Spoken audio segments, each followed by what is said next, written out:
ओम नमः सिद्धेभ्यः, ओम नमः सिद्धेभ्यः, ओम नमः सिद्धेभ्यः।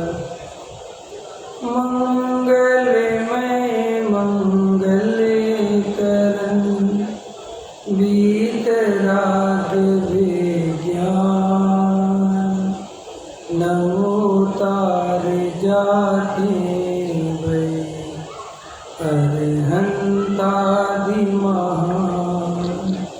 करे मंगल करे हूँ महा ग्रंथ करण के काज, जाते मिले समाज सब पावे निज पद राज। इस भवतर का मूल्य जानऊ मिथ्या भाव, ताको कर निर्मूल्य करिए मोक्ष उपाय। संतप्ति मानस शांत हो, जिनके गुणों के गान में वे वर्धमान महान, जिन विचरे हमारे ज्ञान। आचार्य कल्प पंडित टोडामल जी द्वारा रचित मोक्ष मार्ग प्रकाशक 7वां अधिकार सम्यक सन्मुख मिथ्या दृष्टि, ये प्रकरण अपन यहाँ पर लेंगे। पंच कल्याणक का प्रसंग है। पंच कल्याणक में 2 प्रक्रियाएं होती हैं और ये पंच कल्याणक का जो अपन इतना बढ़िया से बढ़िया समारोह करते हैं, इसके पीछे अपने 2 उद्देश्य होते हैं। पहला उद्देश्य तो हम सब जानते ही हैं, जो प्रतिबिंब है, जो भी पाषाण रूप में प्रतिमाएं हैं, उनको प्रतिष्ठित करके हम पूजनीय भगवान बनाते हैं। उनकी प्रतिष्ठा से पाषाण भगवान बनते हैं। और हमारे यहाँ भगवान जन्मते नहीं, हमारे यहाँ भगवान बनते हैं। प्रत्येक आत्मा भगवान स्वरूप ही है, और जब वह आत्मा अपने आत्म स्वरूप को पहचानता है और मोक्ष मार्ग का सच्चा पुरुषार्थ करता है, तो वो भगवान बन जाता है। जैन दर्शन में भगवान जन्मते नहीं, भगवान बनते हैं। और भगवान बनने की क्या प्रक्रिया है, कैसे भगवान बना जाता है, ये सारा दृश्य हम पंच कल्याणकों में ये जो इंद्र वगैरह बनाते हैं, और जो सारे वो पंच कल्याणक बनाते हैं, तो वो भगवान बनने की पूरी विधि हम वहाँ पर दिखाते हैं। और साथ में ये दिखाते हैं, ये अपना दूसरा उद्देश्य रहता है कि ये तो पाषाण के भगवान हमने प्रतिष्ठा करके स्थापना निक्षेप से उनको भगवान माना है और उनको पूजनीय मान लिया, लेकिन वास्तव में हम तो वास्तव के स्वयं भगवान हैं। हम पाषाण के भगवान नहीं, हम असली भगवान हैं। मैं स्वयं भगवान हूँ, और मैं भगवान होकर भी इस प्राप्त पर्याय में तन्मय होकर मैं मनुष्य हूँ, मैं संसारी हूँ, मैं रागी द्वेषी हूँ, मैं कसाई हूँ, मैं मानी हूँ, मैं लोभी हूँ, मैं सेठ हूँ, मैं पंडित हूँ, वो विस्तार अपन कर लेना। ये अनंत काल से हमारी मान्यता चली आ रही है, और प्राप्त पर्याय में तन्मय होने के कारण हम भगवान स्वरूप होकर भी दर दर के भिखारी बने हुए हैं। वास्तव में मेरा तो जन्म भगवान होने के लिए हुआ है। जैन कुल में जन्म लेना माने अगर हम चाहें तो भगवान बनने का रास्ता जैन दर्शन में मिलता है, खुलता है। अन्य दर्शनों में तो भक्त और भगवान की व्यवस्था है। जैन दर्शन में भक्त और भगवान की एक व्यवस्था कुछ समय के लिए है, लेकिन वो जैसे ही भक्त भगवान के निकट जाता है और सच्चा वस्तु स्वरूप समझता है और फिर वो ये कहता है, अहो मैं स्वयं भगवान हूँ, मेरे में स्वयं भगवान बनने की शक्ति है, मैं द्रव्य स्वभाव से तो भगवान हूँ और एक पर्याय तो एक समय की है, मैं तो सदा काल नित्य रहने वाला, जानने देखने वाला, ज्ञान स्वभावी आत्मा हूँ। ऐसा वो जब जीव जानता है तो उसके भगवान बनने की प्रक्रिया वहीं से प्रारंभ हो जाती है। और जब वो ऐसा निर्णय करता है, ऐसी श्रद्धा करता है, इसका नाम है सम्यक दर्शन। तो ये जो पंच कल्याणक सम्यक दर्शन में निमित्त कहे गए हैं, वो उन जीवों के लिए कहे गए हैं जो जीव जाग कर, समझ कर, विचार कर उस पंच कल्याणक को देखते हैं। और जो पंच कल्याणक में केवल रंग राग को देखकर और केवल नाच कूद को देखकर ही खुश हो जाते हैं और चले जाते हैं, उनके लिए वो पंच कल्याणक तो हो जाता है, कुछ मस्ती तो आती है, कुछ आनंद का तो आता है, लेकिन वो असली काम जो सम्यक दर्शन होना चाहिए, आत्मा का अनुभव होना चाहिए, कहीं ना कहीं हम उससे वंचित रह जाते हैं। देखो, अभी अपन को गहराई से विचार करना चाहिए कि हम सब ने अपने जीवन में कितने पंच कल्याणक देख लिए, मना लिए, कर लिए, कितनी सारी प्रतिमाओं को हमने वेदी में स्थापित कर करके भगवान बना दिया और हम भक्त ही बने रहे। मैं स्वयं भगवान हूँ, ये श्रद्धानी नहीं आया। गहराई से अपन को आज इस पंच कल्याणक में जो जीव यहाँ बैठे हैं, उन सबको, हम सबको विचार करना ही है कि अब बहुत हो गया, अब मैं खाली इन पाषाण वाले भगवान को भगवान नहीं समझूंगा, अब मैं स्वयं को भी भगवान अनुभव करूंगा। अभी हमारे पंडित साहब संजीव जी बहुत भक्ति ले रहे थे, कुंद देव ने, है ना, मार्ग बता दिया, द्रव्य दृष्टि करनी है। सच में इतने आध्यात्मिक भजन हमारे संजीव जी लिखते हैं और इतने सुंदर तरीके से गाते हैं, मुझे बहुत प्रसन्नता होती है।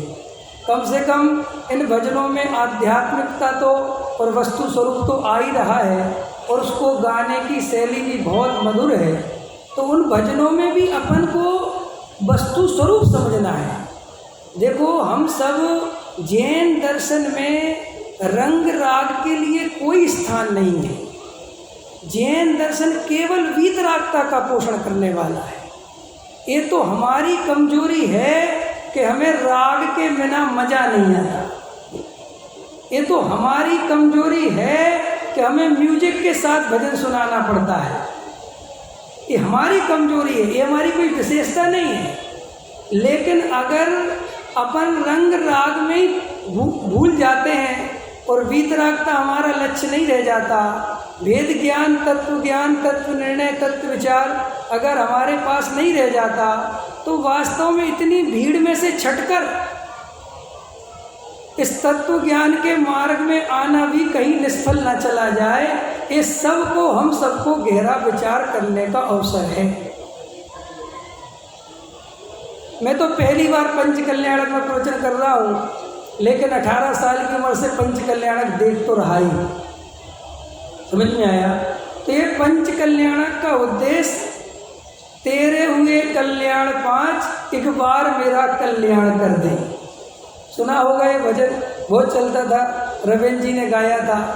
लेकिन वास्तव में जैन दर्शन कहता कि तेरे हुए कल्याण 5, तू स्वयं अपना कल्याण कर ले। कोई कल्याण करने वाला नहीं है। हम सबको अगर वास्तव में 4 गति परिभ्रमण नहीं करना है और मोह राग देश कसाय का वास्तव में दुख लग रहा है, तो आज विचार करना पड़ेगा कि ऐसे तो ये भव भी चला जाएगा, ये भी ऐसे ही जीवन चला जाएगा और ये कहीं ना कहीं रंग राग के पोषण में, समाज की चिंता में, पंथ संप्रदाय के पोषण में, गाने बजाने में ना ये भव चला जाए। देखो भाई, आपने एक बात सुनी होगी, कल एक मित्र से मेरी बात हो रही थी, तो वो समझ लो स्वाध्याय नहीं करता, तत्व अभ्यासी नहीं है, लेकिन कभी कभी तत्व चर्चा करता है। मेरा व्यापारी मित्र है, तो कल वो मुझसे कहने लगा कि तुम लोग ज्ञान ही ज्ञान करते हो, तुम्हारे यहाँ आचरण कुछ नहीं होता। समझ में आया? कुछ आचरण करके दिखाओ। तो मैंने कहा भैया एक काम कर, तेरा और मेरा आचरण मिला लेते हैं, बता तू रात में खाता है कि नहीं खाता? तो बोला खाता हूँ। मैंने कहा मैं नहीं खाता। तो बता आचरण किसका अच्छा है? मैंने कहा तू जमीगंध खाता है? कि लगा हाँ खाता हूँ। मैंने कहा मैं नहीं खाता, बता आचरण किसका अच्छा है? समझ में आया कि नहीं आया? तो अपन भी कभी कभी भजन ऐसे गाते हैं, चर्चा क्यों चरिया भी होगी, लेकिन अपन ये भूल जाते हैं चर्या और चर्चा के पहले श्रद्धान है भाई साहब। संजीव जी, चर्चा ही क्यों श्रद्धान भी होगा? अरे पहले तो भगवान आत्मा का श्रद्धान करना है ना, पहले तो सम्यक दर्शन की प्राप्ति करना है, आत्मा का अनुभव करना है। आचरण की बात तो बाद में आएगी, लेकिन अपन एकदम घबरा जाते हैं कि सही बात है आचरण आचरण। अरे पहले क्रमबद्ध पर्याय का श्रद्धान है। बोलो वज्रसेन जी, आत्मा का अनुभव है, तत्व निर्णय है, पुण्य में धर्म नहीं है, निर्णय है, पुण्य आश्रव बंद है, इससे भला होने वाला नहीं है, जड़ की क्रिया में नहीं कर सकता, ये श्रद्धान है। अगर नहीं है तो सबसे पहले ये करना है कि साहब साधु बनना के नहीं बनना, अनंत बार बन चुके, तो साहब बनना के पहले भाई साहब जो अनंत भव में आचार्य भगवंत हमारी गलती बता रहे कि हम सब ने आज तक इस मिथ्यात्व का नाश नहीं किया, हमने आत्मा का अनुभव नहीं किया, हमने सच्चा वेद ज्ञान नहीं किया। अरे अनंत बार आचरण पाला है, अनंत बार मुनि बने हैं, शास्त्रों की हर विवक्षा समझी है, हर ऐसा नहीं है कि जो पहली बार समझ रहे हैं। हम समोशरण में होके आए, ये क्या पंचकल्याणक, हम असली पंचकल्याणक में होके आए, तो भी हम वहाँ गलती क्या करें कि वहाँ रंग राग में खो के रह गए, वहाँ बाहर की उसमें ही चकाचौंध में खो गए और अंतर का आत्मज्ञान का दीपक नहीं जला पाए। मुनि व्रतधार अनंत बार ग्रेविक उपजायो, इस लाइन का कभी हम बोल तो बहुत जल्दी देते हैं, इतने जल्दी बोलता है हर आदमी कि साहब जिसको बोलो हाँ साहब हमें तो पता है अनंत बार मुनि बने। अरे भाई साहब अनंत बार मुनि बने ये लाइन क्यों लिखी?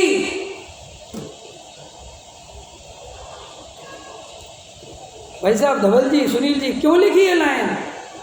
इसलिए लिखी कि तूने अनंत बार आत्मा के अनुभव करने का मौका मिला और तू अनंत बार क्रियाकांड में उलझ के रह गया, इसलिए लिखी। 11 अंग 9 पूर्व का ज्ञान अनंत बार हुआ, पहले आत्म ज्ञान नहीं हुआ। ये लाइन क्यों लिखी? ये लाइन इसलिए लिखी कि भैया तू इन शास्त्रों के ज्ञान में अपने को पंडित मान के उलझ गया और तूने आत्मा के अनुभव पर ध्यान नहीं दिया। तो अब इस जन्म में हम क्या कर रहे हैं? इस जन्म में हम ऐसा कौन सा नया काम कर रहे हैं कि हमें आत्मा अनुभव हो सकता है? बोलो। हम समाज की चिंता कर रहे हैं, सम्यक दर्शन का उससे कोई संबंध है? बोलो, विचार करो ना। हम एकता की चिंता कर रहे हैं, हम मोक्ष समाज की चिंता कर रहे हैं, हम सबकी चिंता कर रहे हैं, आत्मचिंतन कितना कर रहे हैं अपन? ये अपने को विचार करना पड़ेगा भाई साहब। एक समय की पर्याय से वेद ज्ञान, केवल ज्ञान की पर्याय में भी एकत्व बुद्धि रहे तो सम्यक दर्शन नहीं हो सकता। ये इतनी गहराई का तत्व है अपने पास।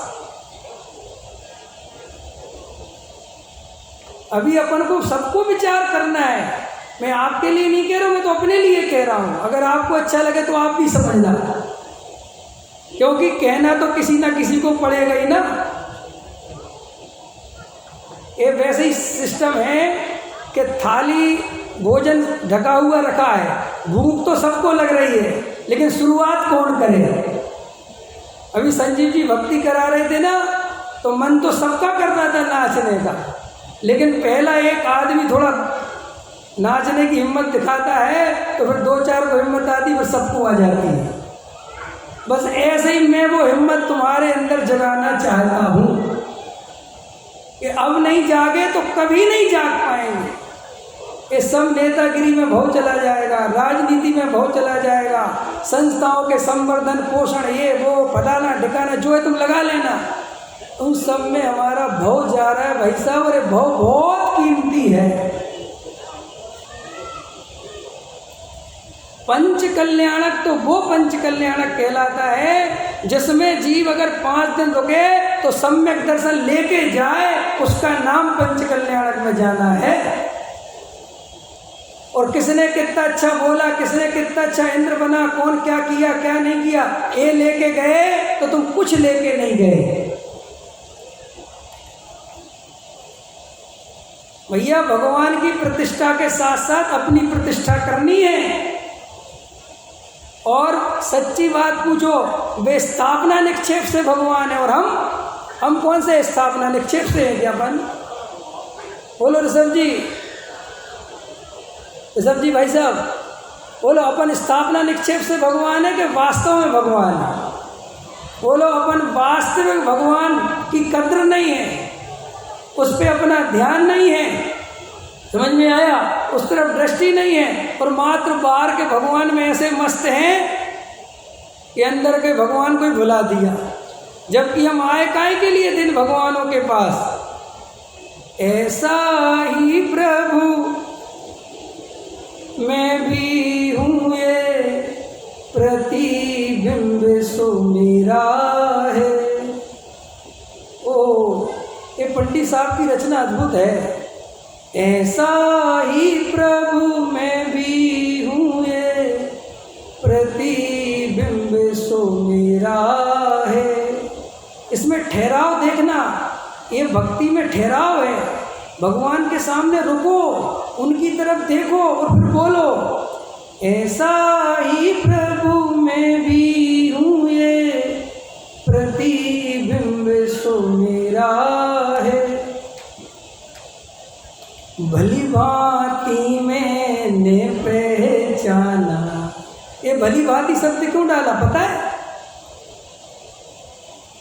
एक एक शब्द की वैल्यू है। ये भली भांति डाला माने मैंने बेहोशी में नहीं, मैंने होश पूर्वक, निर्णय पूर्वक, विचार पूर्वक, भेद ज्ञान पूर्वक। भली भांति किसका अर्थ है? भली भांति मैंने पहचाना, ऐसा रूप सो मेरा है। अब ऐसा भगवान के सामने 2 मिनट खड़े हो और अगर वस्तु स्वरूप की खबर हो तो आत्मदर्शन होता है। भाई साहब, पूज्य गुरुदेव श्री पूरे जीवन भर त्रिकाली ध्रुव भगवान आत्मा के गीत गाते रहे। उनके सामने कोई व्यवहारिक बात आई तो उनने कहा खबर छे, भूमिका अनुसार होता है, लेकिन बात त्रिकाली ध्रुव की रखी। समझ में आया? उनने किसी भी कीमत पर सामाजिक व्यवहारिक वजन ज़्यादा नहीं दिया, क्योंकि वो ये जानते थे, ये वो नहीं, ये हर ज्ञानी जानता है। जैसे आचार्य भी ये बात कहते हैं कि अनादिकाल से जीव को व्यवहार का पक्ष है, और इसके सामने जरा सी व्यवहार की प्रशंसा करो तो ये तुरंत पकड़ता है, तुरंत 1 सेकंड नहीं लगाता। जैसे अपन मान के लोभी है ना, आरजव जी है, सचिन जी, के जैन साहब, राजेश जी, प्रवीण जी, है कि नहीं? ये सब पुराने चावल हैं। विचार करो। और कोई बैठा है भाई साहब, नाम लेने से छूट जाए ना, लड़ाई तो झगड़ा इसी में होता है। बोलो, विचार करो। अंदर से निर्णय करो, कब करोगे? यदि अवसर चूका तो भव भव पछताएगा। ये भी गाना आ गया लेकिन विचार नहीं आया, और 10 साल से गा के चले जाते हैं और अवसर रोज चूकते हैं। एक गाने के लिए नहीं गा रहे हैं, ये समझो भैया, समझने के लिए समझा रहे कि यदि अवसर चूके तो ये भव फिर गया। अनंत भव में इस भव को शामिल नहीं करना हो तो आत्मा का अनुभव कर लेना। तो मैं तो आपको पूज्य गुरुदेव श्री की बात बता रहा था। पूज्य गुरुदेव श्री के सामने सब प्रसंग आते थे तो वो उसको हल्का करके कि भूमिका के अनुसार ऐसा राग आता है, पर उस राग को बाधे माने तो उसी समय महामिथ्या दृष्टि। और बोलो, हम सबको जो जो राग आता है, हम उस राग को तर्क से, युक्ति से सही है ये सिद्ध करने में लगे रहते हैं कि नहीं? बोलो, आपको समाज के प्रति राग आता है और हमने कहा आशा जी ये राग अच्छा नहीं है, अरे तुम समझते ही नहीं हो, तुम व्यवहारिक ही नहीं हो, तुम्हें थोड़ा व्यवहारिक होना चाहिए। क्या किसको समझा रहे हो? क्या सिद्ध करने में लगे हो? एक तरफ तो केवल ज्ञान से भेद ज्ञान करना है और एक तरफ जो राग आ जाए वो भी खोटा संसार का, उससे तो भेद ज्ञान नहीं कर पाते, उस विकल्प को बड़ा बनाने में लगे रहते हैं। भाई साहब मुझे ऐसा विकल्प है, देखना एकत्व बुद्धि चेक करनी है। वज्रसेन जी एकत्व बुद्धि चेक करनी है। अरविंद जी कहाँ है हमारे? हैं? हाँ सेठ जी बोलो, अपने को राग की एकत्व बुद्धि चेक करनी है। देखो जो विकल्प आवे उससे ही अपने को बड़ा मनवावे। मुझे ऐसा विकल्प आता है यहाँ मंदिर बनवाना चाहिए, अब अन्य कह रहे कुछ नहीं है यार छोड़ो, नहीं भाई साहब उस विकल्प को पकड़ के बैठता है। पूजा करने का राग आवे तो उसे अच्छा मानता है, दूसरे को नहीं आवे तो कहता है, कह रहे तुम्हें तो कोई दम ही नहीं है। तो तुम्हारी राग में एकत्व बुद्धि हुई कि नहीं हुई? हमें शुभ भाव आवे इसका निषेध नहीं, वो तो भूमिका के अनुसार आता है, उसमें क्या दम है। लेकिन शुभ भाव में एकत्व मिथ्यात्व है। बोलो संदीप जी भाई साहब गलत बोल रहा हूँ कि सही बोल रहा हूँ?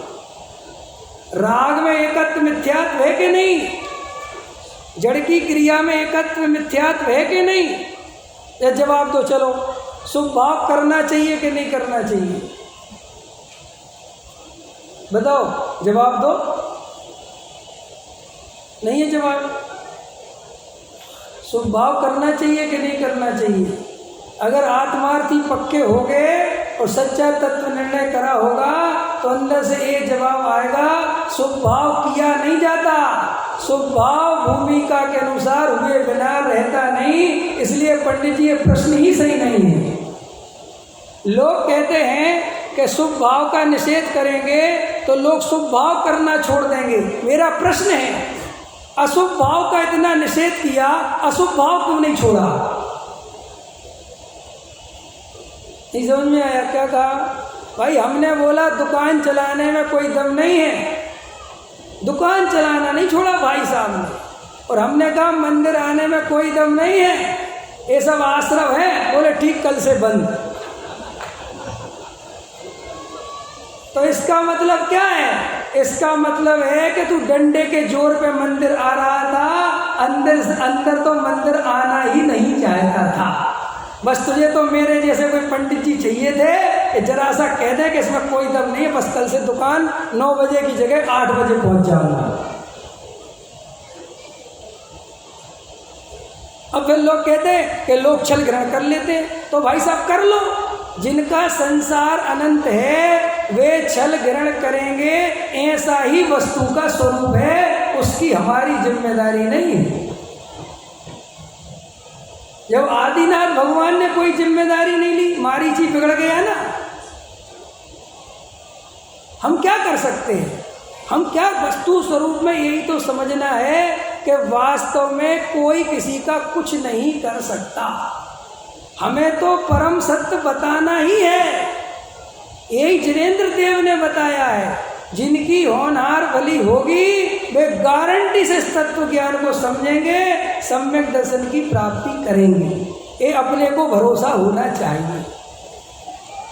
गुरुदेव श्री एक बार तमिलनाडु में गए यात्रा के दौरान, तो उस समय वो गाथा 19 पे व्याख्यान चल रहा होगा उनका, तो वो गए तो वहाँ पे उनसे कहा कि यहाँ पे साहब ये लोग कुछ नहीं जानते, हिंदी भी नहीं जानते, कुछ नहीं जानते। उन्होंने कहा ठीक। तो उनने कहा कि थोड़ा सरल ले लेना, ठीक है। तो गुरुदेव कुछ कहते नहीं थे, कहते थे आप ठीक। और गए और समय सार की 19 गाथा निकाली और जिस लाइन में थे उसी लाइन से चालू हो गए, और बिल्कुल वैसा ही का वैसा जो बोलते थे, कोई चेंज नहीं। तो गुरुदेव पक्के श्रद्धानी थे कि हम जो समय को देख के चेंज होते रहते, हम श्रद्धानी हैं। गुरुदेव श्री ने कहा कि जिनकी होनहार भली होगी वे इनमें से भी समझ जाएंगे। बोलो, गुरुदेव श्री लाखों लोगों को मोक्ष बना गए बिना मिर्च मसाला लगाए, और हम इतने पापड़ वेलने में लगे हुए हैं कि थोड़ा ये भी रखो, थोड़ा ये भी रखो, थोड़ा ये भी रखो, और परिणाम क्या निकलता है? मानव पावक में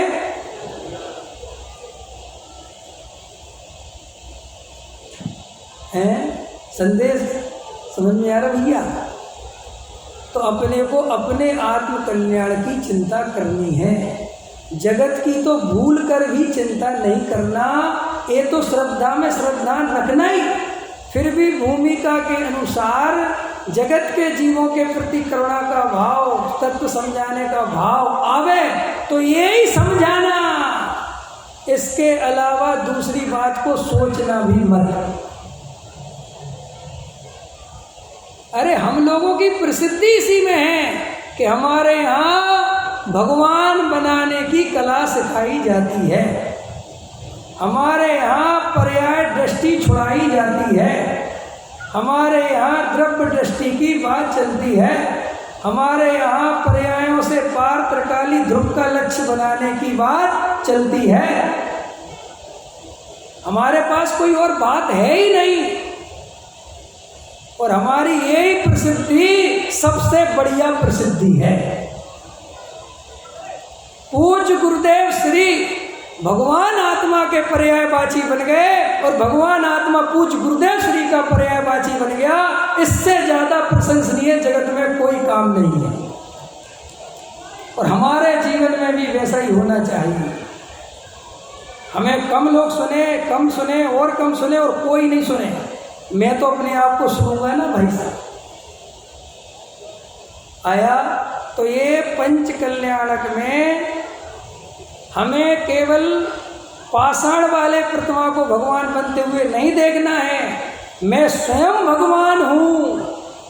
वहाँ वो सूर्य मंत्र फूक के करके उनको भगवान बताया जाएगा, और यहाँ वेद ज्ञान का मंत्र अपने अंदर फूक के मैं स्वयं भगवान अपने को देखूंगा। बोलो, वहाँ प्रतिष्ठाचार्य प्रतिमा में मंत्र डालेंगे, और हम यहाँ वेद ज्ञान का मंत्र अपने अंदर फुट डालेंगे। हर आदमी प्रतिष्ठाचार्य है।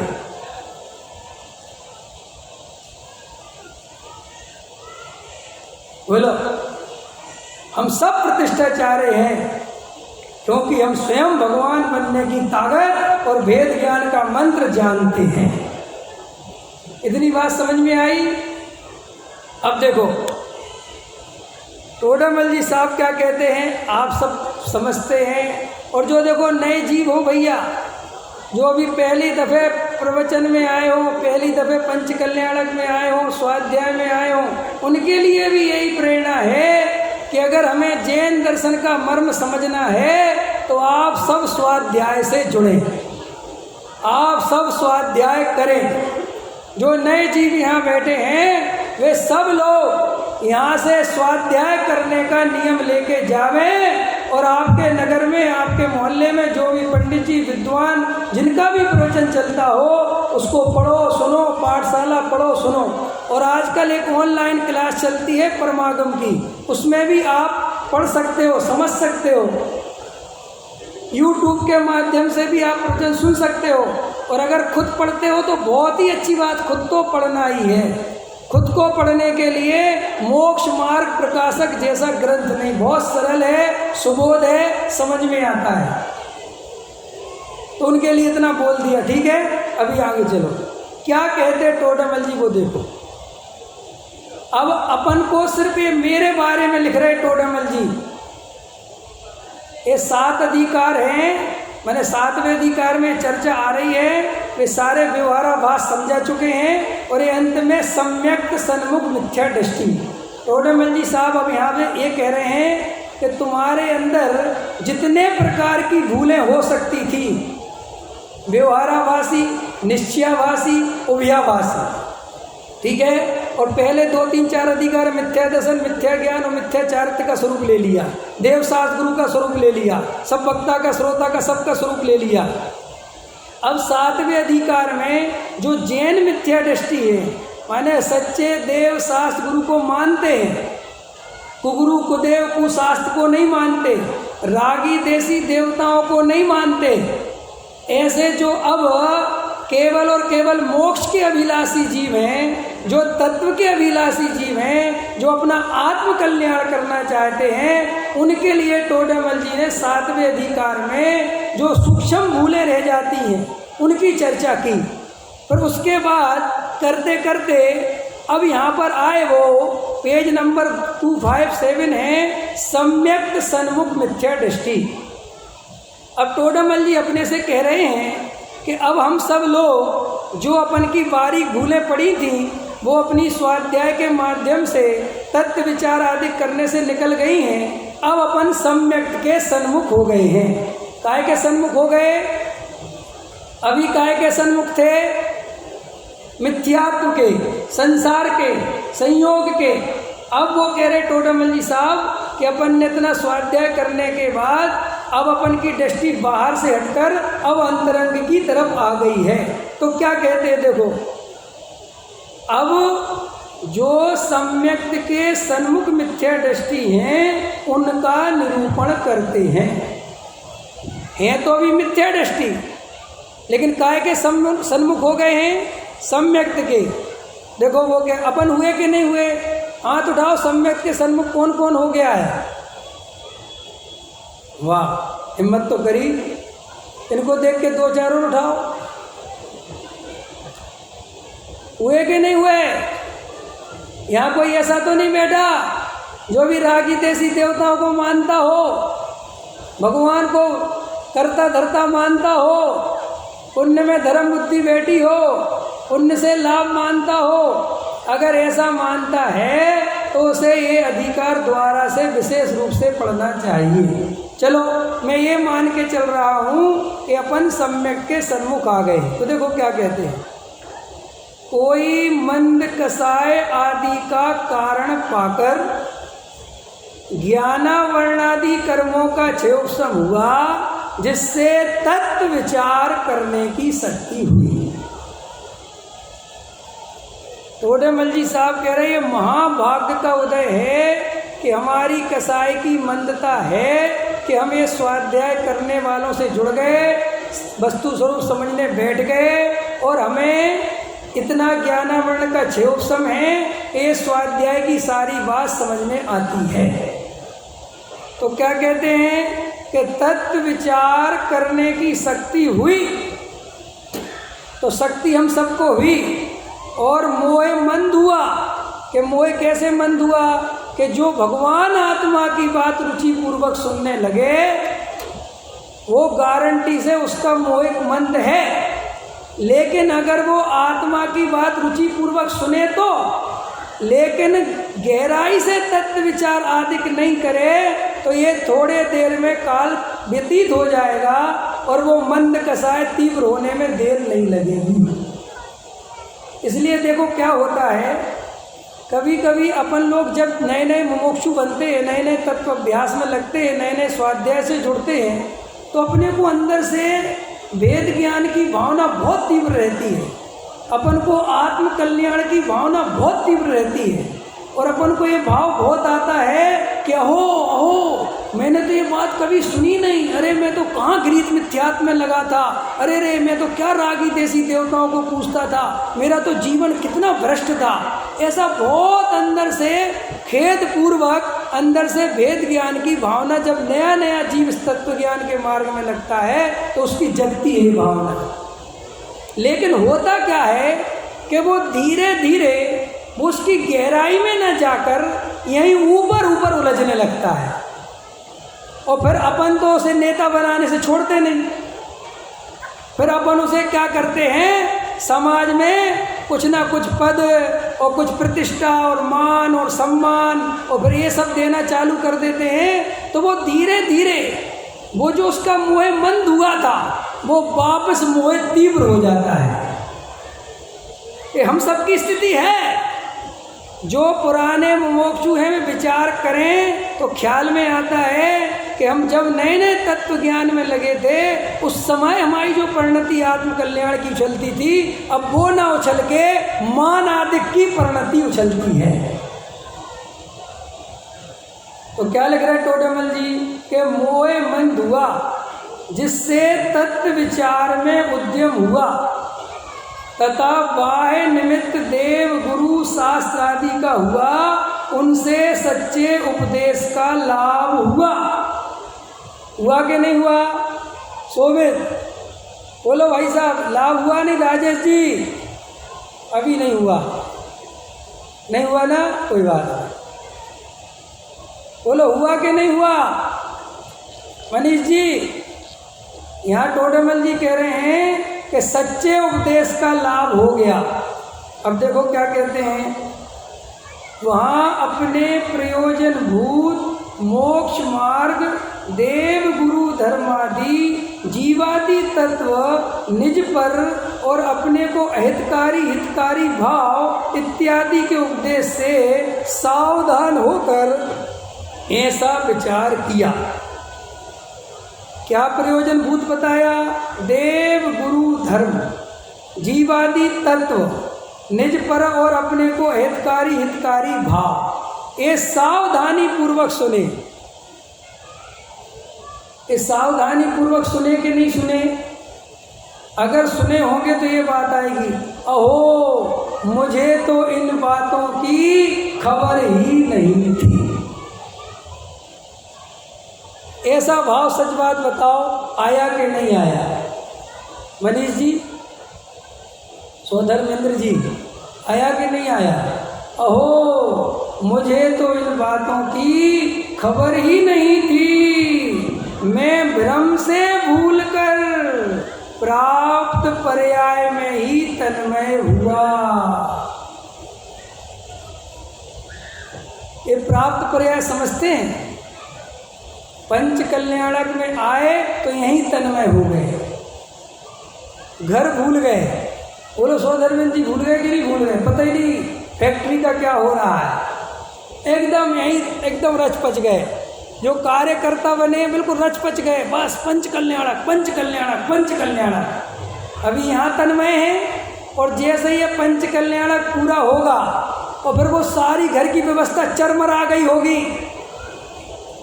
सारी फैक्ट्री एंड वेंड डी एंड हो गई होगी, वहां जाके अरे बहुत हो गया पंच कल्याणक, इधर आओ माल कितना बना, फिर वहां तन्मय हो जाएंगी।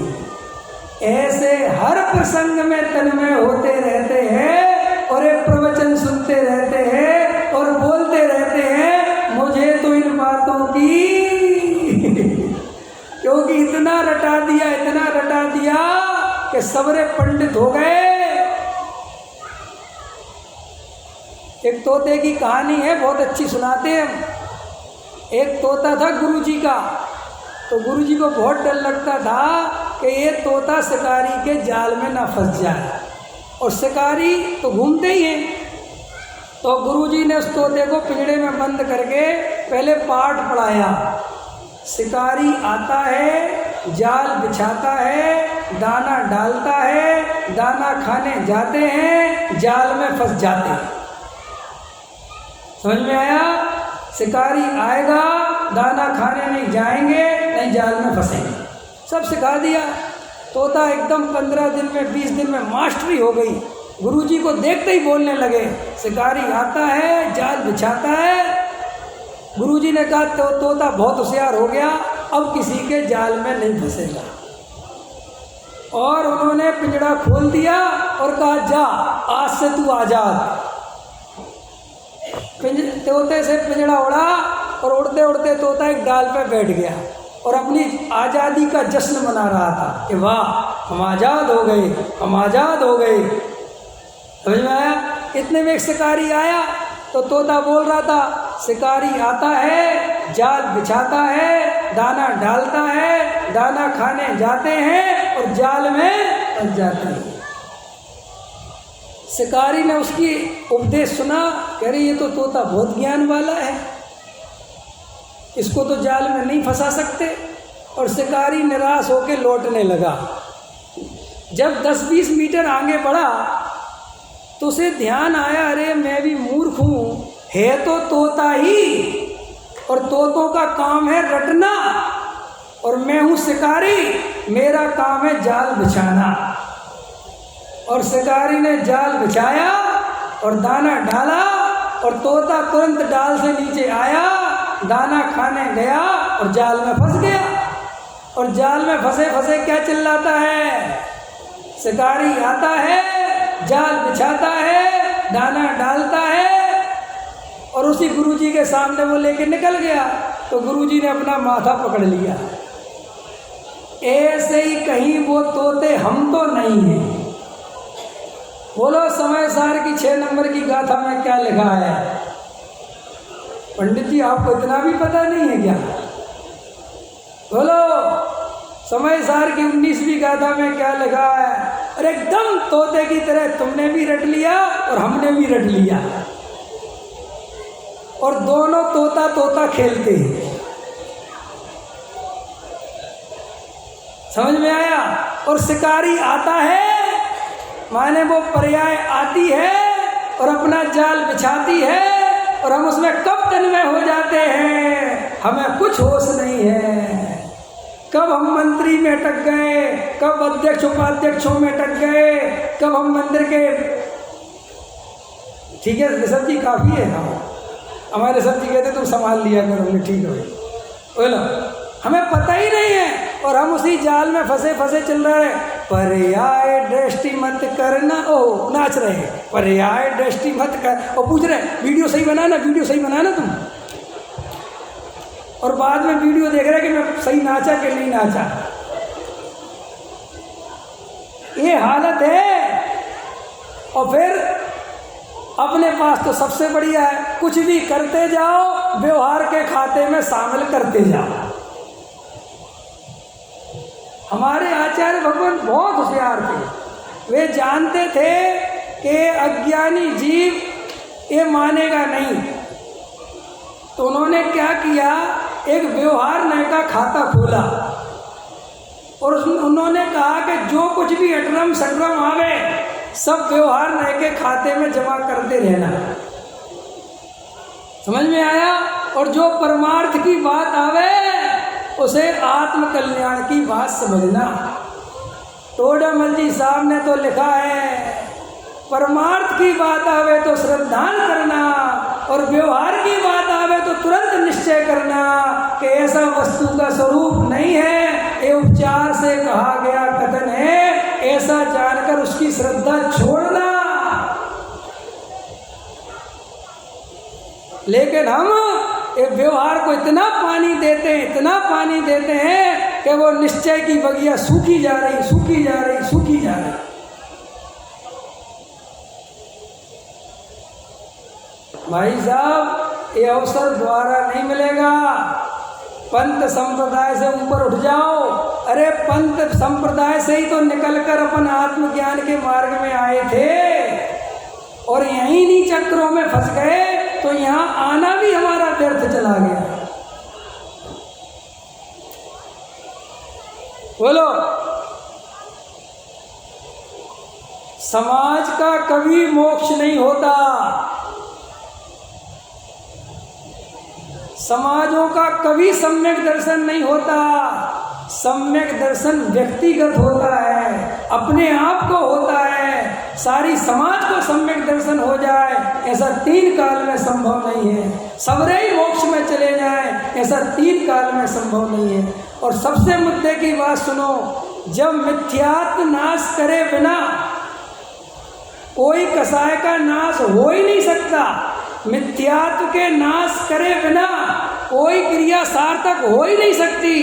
तो सबसे पहले हम सब जीवों को सारी ताकत रात और दिन केवल और केवल मिथ्यात्व के नाश में लगानी चाहिए।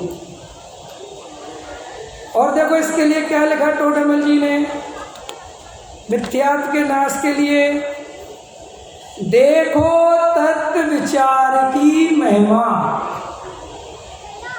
अगर आपने कभी डॉक्टर साहब की प्रस्तावना पढ़ी होगी तो डॉक्टर साहब ने इसमें क्रांतिकारी वाक्य निकाल रखे हैं। उसमें दुनिया का ये सबसे क्रांतिकारी वाक्य है उस समय भी और आज भी। क्या कि देखो तत्व विचार की महिमा। तत्व विचार रहित देवादि की प्रतीति करे, बहुत शास्त्रों का अभ्यास करे। देवादि की प्रतीति में भक्ति वालों को नापा और शास्त्रों के अभ्यास में पंडितों को नापा। समझ में आया? और व्रतादिक पाले, तपस्चरण आदि पाले, इसमें जड़ की क्रिया वालों को नापा। समझ में आया? उसको तो सम्यक होने का अधिकार नहीं है। जो तत्व विचार रहित ये सब करे और तत्व विचार नहीं करे तो सम्यक दर्शन का अधिकारी नहीं है। और क्या लिखा? तत्व विचार सहित, संजीव जी इस तरफ नजर नहीं जा रही, विपिन जी, संजय जी, आशीष जी, ये आगे की लाइन छोड़ देते क्या दिक्कत थी भाई? ये इतना कर लेते तो बैलेंस बना रहता ना। हम तो बैलेंस वाले हैं ना सब, है बैलेंस बनाना कि नहीं बनाना? अपन सब बैलेंस वाले हैं कि नहीं? पूजा पाठ भी चलता रहे, स्वाध्याय भी चलता रहे, थोड़ी क्रिया भी पलती रहे, थोड़ी भक्ति पूजन भी होती रहे। क्यों? सब कुछ होता रहे ना। घर गृहस्थी भी ठीक चलती रहे, बच्चों में संस्कार भी बने रहे, मान सम्मान भी मिलता रहे, सब चलता रहे ना। थोड़ा थोड़ा एकांत नहीं होना चाहिए ना, सब बैलेंस रहना चाहिए। बैलेंस, ये जितने बैलेंस वाले हैं मैं गारंटी दे रहा हूँ सम्यक दर्शन से चूक जाओगे ये बैलेंस के चक्कर में। क्योंकि आत्मा के अनुभव के लिए सम्यक एकांत चाहिए।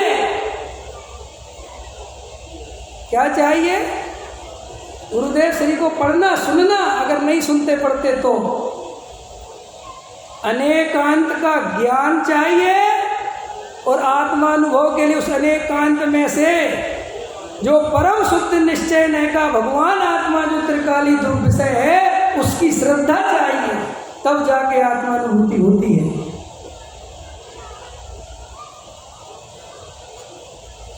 हमें आत्मानुभूति की चिंता ही नहीं। आत्मानुभूति को डाल दिया क्रमबद्ध पर्याय के भरोसे और दुकान को रखा है अपने भरोसे। तो अपन को विचार करना। तो देखो इतनी लाइन छोड़ दी उनने, लेकिन उनने छोड़ी नहीं, उसके लिखा कि तत्व विचार सहित इनके बिना भी सम्यक का अधिकारी है। कितनी बड़ी बात है। इस सब का समय मेरे पास कम है, आपके पास भी कम है, लेकिन जितना समझा इतना बहुत है। समझदार के लिए सारा काफ़ी है। अगर हम सब वास्तव में आत्म कल्याण की भावना रखते हैं, वास्तव में आत्मानुभव की प्रबल इच्छा है, तो वेद ज्ञान की कला और गहरा स्वाध्याय और गहरे तत्व विचार का अभ्यास करें तो हम सभी भाइयों का आत्म कल्याण निश्चित हो सकता है। और हमारा सबका आत्म कल्याण हो, इसी मंगल भावना के साथ अभी की बात पूरी करें।